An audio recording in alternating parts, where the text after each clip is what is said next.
from the place he was shot at. The vehicle was then set on fire with Anderson's body being secreted in the trunk of the vehicle. A probable cause affidavit for the arrest of Nathaniel Hall was presented to Smith County Court at Law Number 1, Judge Jason Ellis, who issued an arrest warrant for Nathaniel Hall for the offense of capital murder, and Judge Ellis set Nathaniel Hall's bond at $2 million. All agencies attempted to locate Hall for questioning regarding the death of Anderson. Hall also had an active arrest warrant for an unrelated case.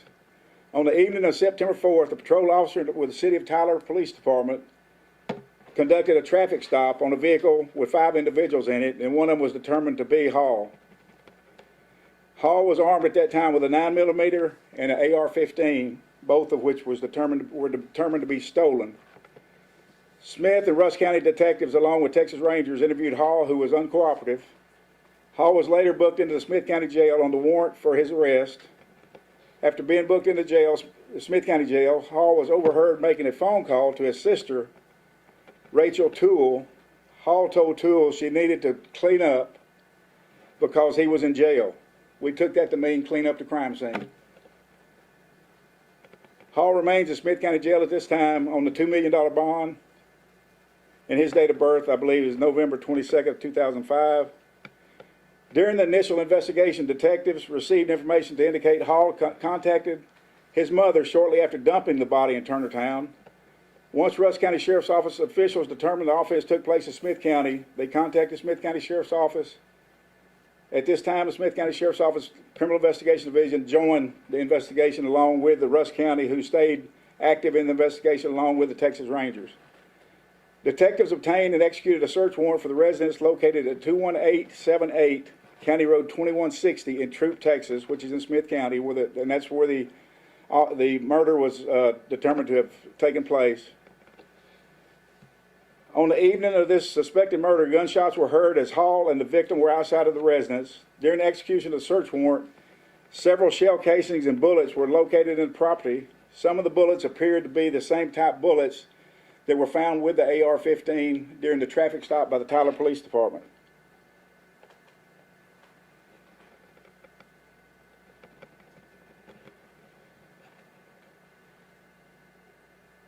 Okay, during the execution of the search warrant, also law enforcement officers spoke with Hall's mother, Jennifer Leanne Fields, and Hall's sister, Rachel Renee Toole. During the interviews, it was determined that on the evening of the murder, Hall had been hanging around with his friends at the house, one being a 16-year-old juvenile whose identification will not be released at this time, and a female known only as Jasmine at that time. Jasmine was later identified as Jasmine Williams. It was also reported that a witness overheard the group talking about doing a rip, which we know to be street terminology, which means to rob someone. A Smith County juvenile probation officer obtained a directive to apprehend the unnamed juvenile for his participation during the murder. The juvenile was located at an apartment complex on Shallow Road by Tyler Police Department, Smith County Sheriff's Office detectives, and U.S. Marshals Fugitives Task Force. The juvenile ran from the location on foot and was later apprehended a short time later by Tyler PD. The juvenile was transported to the Smith County Juvenile Detention Center, where he remains at this time. An additional directive to apprehend was applied for the juvenile, also for the offense of capital murder. After locating the juvenile, detectives learned the residential address for Jasmine Williams. And found it to be in the 16,000 block of Shoshone Drive in Tyler. A search warrant was obtained to search Jasmine Williams' residence for evidence relating to the homicide. One item of clothing was seized to be submitted for forensic analysis. After completing the search warrant at Jasmine Williams' residence, detectives obtained an arrest warrant for Williams for capital murder. The warrant was placed in the NCIC, TCIC, and a Region 1 notification was sent out to all surrounding counties. On Friday evening, September 6th, Jasmine Williams was surrendered to law enforcement officers of the Smith County Sheriff's Office by her mother. Smith County Court at Law Judge Jason Ellis, County Court of Law Number 1, Smith County, issued the warrant for Williams as well, and he put a $1 million bond on Williams. All the suspects remain in jail at this time. There believed to be no other suspects known to us, and we'll entertain any questions at this time. Do we know the relationship between the two suspects and the victim today? We believe Jasmine Williams to be Hall's girlfriend, and just it's 16-year-old juvenile to be just a friend or acquaintance. And we do have some hinting, we're not ready to say 100% certainty, of some gang affiliation. But we believe the suspect was lured here from the Metroplex for either sex or other reasons. And he was shot there at the residence, and then later, again, the body was taken and put in his trunk, driven over to Rusk County.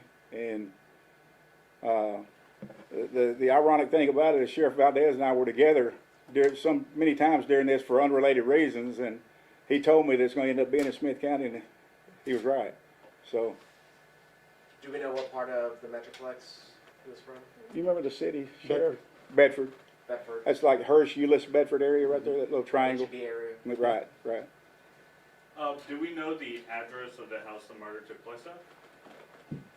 That was the 21878 County Road 2108. Is that right? No. It's not right. 60, isn't it?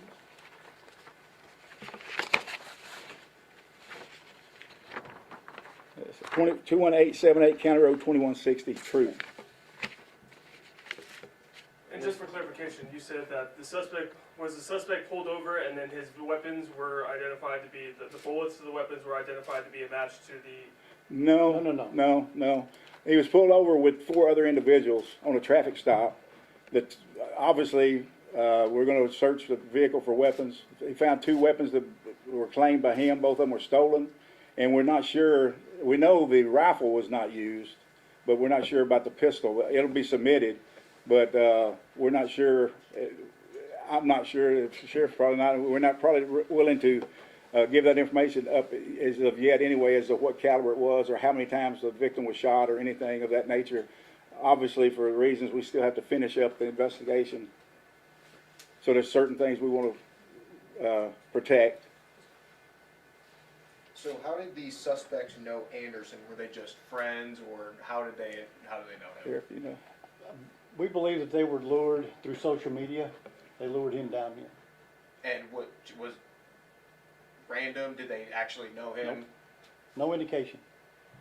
Do we know maybe what social media app or how they were lured or connected? We're still doing a lot of the search warrants and social media for cell phones. So right now, we're not ready to release that yet. And then, Sheriff, I know you mentioned there was an accelerator used. Do you know what type of accelerator that was used? That's what terminology was utilized by the Rusk County Fire Marshal's Office. From my background in fire investigation with ATF, long been at just about every state in the United States working fires. An accelerant can be anything from an ignitable liquid, it can be cardboard, it can be paper. Anything that accelerates the fire for more fuel to burn quicker is considered to be an accelerant. Most fire marshals or fire investigators equate an ignitable liquid to an accelerant. So, but I'm not sure which one it would be. I would say it would probably be he's referring to an ignitable liquid. Do we know how many shots were fired at the individual? Not gonna. That's something we need to before we interview all these other victims, witnesses. I'm sorry. We need to keep that close to our vest, where we can determine if they're telling us the truth or not, or there's certain things we just can't let out this soon. We were ready to release this information, but we're still nowhere near finished. There's still a lot of work to do. The Rusk County Sheriff's Office, our criminal investigators are still going to be working hand in hand with Smith County investigators as well as the Texas Ranger. This is going to be a case that's going to last a while. When you're dealing with a capital murder suspects, you want to make sure that everything is done the way it should be done. All T's are crossed, all I's are dotted. Everything is completely finished, so there's no mistakes. Absolutely. And I don't know if you can share, I know you can't share how many shots were fired at the individual. Can you share where the individual was shot on the body specifically? We don't even have the preliminary report back. All we have back is the verbal from Swift, yeah. So I know you guys initially when this first happened, you initially stated that you were asking for leads if anybody had any sort of video or any help from that. Yeah. Did you guys receive any sort of leads, and if so, what did you guys receive? Most of our leads were based off of cameras on people's homes, Ring cameras. Myself and my patrol lieutenant actually scoured most of the Highway 64 area and the areas around the burn site, looking for any residents or any oil field site that had camera systems. And that's typical on an investigation such as this, where you go from one point A to point B, especially when the victim's with you traveling there, is to look for any video cameras from any house or anything. If y'all remember back to this is back several years ago, the guy who was shot off of the motorcycle out off of 850. The motorcycle gang, where the other rival chapters were shooting at him. We actually recovered video from a house, their surveillance from the house that saw the vehicle go by and shots being fired at that time. So technology is helping us in law enforcement, and it's really changed the way we do things in an investigation. Are you guys still looking for more leads during this investigation? As Sheriff Valdez said, we look for anything, dot all the I's, cross all the T's, and we'll be following up things probably until the time for trial. You can't leave any stone uncovered, because if you do, it's going to create doubt when you go to trial. What kind of sentencing could these two suspects be facing? We're looking at the death penalty. If the district attorney's office chooses, it is a capital offense. They robbed the person and killed him. That's going to be up to the DA Putman as to whether or not he files a capital case or just a first-degree homicide. And as of now, none of the suspects have posted bond yet. I'm sorry? None of the suspects No, have posted no. bond. One's got a $3 million bond, and the other one's got $1 million, and then the juvenile is held on an order by the court. Is it 3 or 2 million? I'm sorry, you're right, 2 million, 2 million. 2 million and 1 million. Hall is 2, and then the female is 1. And which vehicle was Anderson's body placed in? Was it his personal vehicle or was it Hall's vehicle? His His vehicle. Paul's personal vehicle. Yes. Oh, no, the victim's personal vehicle. Okay. We're still waiting to find out if he died this day and then later on the evidence was destroyed, or the vehicle was destroyed trying to set it fire. Well, that's probably a little bit of both. It's obviously a good way. If they consciously knew they went across county lines, it could be to deflect where the offense actually occurred, where we would not know about that crime scene, but that's not the case. Thank goodness that Sheriff Valdez and I have a very good relationship, as do all of the sheriffs in the Northeast Texas area. Matter of fact, I picked him as one of my directors when I was a president of the Sheriff's Association of Texas most recently. So we try to stay together and talk frequently. And then, Sheriff, you could speak a little bit more about the relationship between the two counties working together on this one crime. How vital is it for you guys to work? It's very vital. Sheriff Valdez let me know, I thought he was joking at first, that it could be our investigation, the original homicide, but he wasn't. And sure enough, he called me day before yesterday. Mm-hmm. We'd been together that day, Yep. out at the tag, doing some other business, unrelated business, and found out at that time that it was ours. And thank goodness that our investigators were already assisting Rusk County along with the Rangers at that time. So anytime that you think it is, you need to get involved, and from the beginning. Another prime example of that is Kayla Gomez. I sent investigators out there for a week when we thought everything was in Cherokee County, but I said it could very easily have been Smith County, and it was. So anytime we look for reasons to help each other instead of reasons not to. At this point, Smith County's taking the lead on the investigation, or is it cooperative? I'm sorry, it's still going to be a cooperative investigation with the Rangers, Rusk County, and us. They have evidence that's crucial from the very beginning that we don't have, and we did everything else thereafter together. So when it comes time for trial, everyone will be called as a witness from Rusk County, Smith County, and the Rangers. So there's no one agency leading this? Absolutely not. When you have territorial things like that, you can't get anything done. Nope. And so, you spoke with the mother. What sort of information did she offer?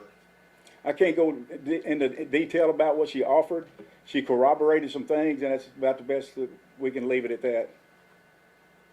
As of now, all the suspects we say are in custody, Williams, Hall, and the juvenile. There's no other suspects. No other suspects. Absolutely.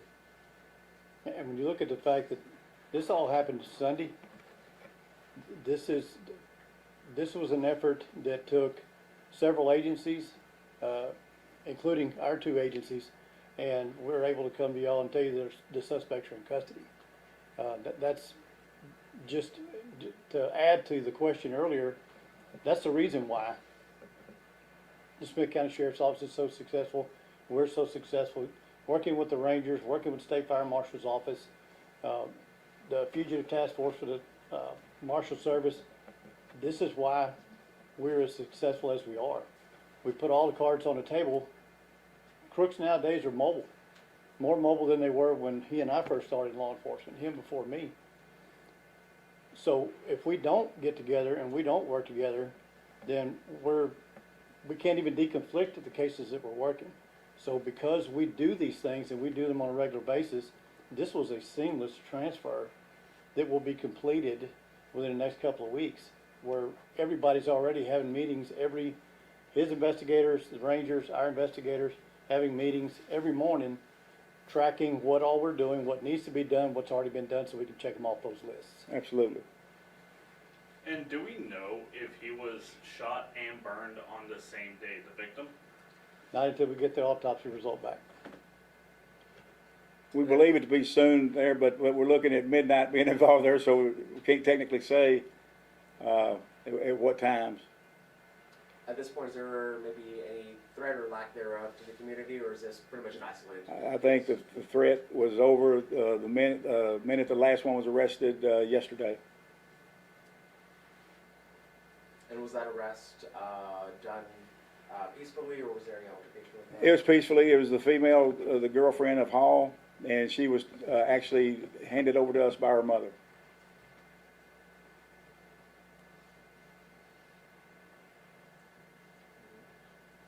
That's it. Anything else worth adding or mentioning? Y'all covered it pretty well. Thank you, Sheriffs. No, thank you all. I do have Okay. one more question. Have you made any contact with the victim's family? Well, since the start. Yeah. And were they notified within the same day that the body was found? No. That was several days later. Once the autopsy was started is when we positively ID'd him. That's when parents were notified. Of course, we'll be back in touch with them now that we know what we know now, to see if we could get any information from his phone, from his iCloud, his cloud. Phone was most likely destroyed. I can't remember, but has a computer at home that he communicated with them on, because that's how he was contacted, we believe, social media. So we will be following up on that, which is not something we would have done to start with until we got the information later that we have now. So, but fortunately, that's the kind of digital media that doesn't get deleted. I've actually spoken to both parents, and very cooperative. Any questions we've had, they've been very, very helpful. Just trying to piece together his life to figure out how we've managed to get at 20 years old from him being a child to no longer being on this earth. What kind of guy was he? What did he do? What were their hobbies? Those things are crucial in this investigation, because that's the only way we're going to find out what could have possibly had made this case start to evolve to the point to where he lost his life and was burned up in his own car. It's almost like when you get to the point where we are now, like the sheriff said earlier, that's when the investigation really begins. You have to go back from the beginning, and with the information you now have that you didn't have in the beginning, you have to go all over it again, and then sometimes more than one time. And Detectives from Rusk County and ours and the Rangers will be given daily things to follow up on, and they'll report back in the afternoon most likely, get back together and determine what is left to be done. This will be a several-week investigation from this point on. It doesn't happen overnight, and like the sheriff said, like we said twice, dot the i's and cross the t's, especially in a capital murder case, any murder case where somebody loses their life so senselessly like this. And you mentioned that they were very cooperative, and of course, talking about the fact that they were trying to give some background on him. Was there any sort of inclination from them that anything in his past would hint towards something like this even possibly happening? No, none. And so, what did they say some of his background was exactly? Just your normal everyday kid. I mean, he was somewhat of a gamer. He just loved life, loved being around his family, his friends. It's a horrible situation where you have to, and one of the things that we all have to do in law enforcement, have to explain to a mother or a father that we've discovered their child and their child's no longer alive. So, not only are we looking at this case, but we're also looking at helping them to get on past this, because they're gonna live the rest of their life without their child. So we're gonna work extremely hard for them, so they can be able to look these accusers in the face when that day comes in trial, and get past this. And did he live with his family, or did he live on his own? Lived with his mother. He lived with his mother? Okay. And was there any sort of inclination something was wrong from her? Nothing. Because, of course, you didn't get to talk with him until a couple of days after he positively ID'd. Nothing.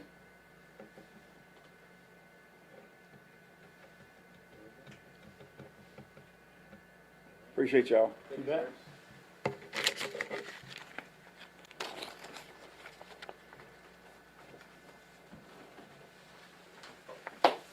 And there's a release for all of y'all there. And if you need me to